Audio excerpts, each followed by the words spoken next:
ये हंस कर गुफियाए कर अपनों चीज के कमते हो रे पगले कमल बताए कर आए करे जाए कर ये हंस कर गुफियाए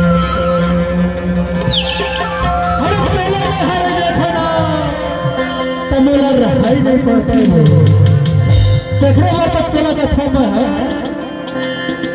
अरे सुना था लाल साड़ी वाली, अरे सुना था सीना लहंगा वाली कि दिन भर मां ये केदारी हाय हाय हाय रे दिन भर मां ये केदारी और देख लेते हो तोला रो तोला रो तोला रो और तोला रो देखो ना तो मेरा चोला हाथ कैसे लगता तेरा बताओ देखे बर तोला रो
सोनू जी मैं चाहूंगा मंच पे आ जाए सोनू जैसवाल। कैसे लगते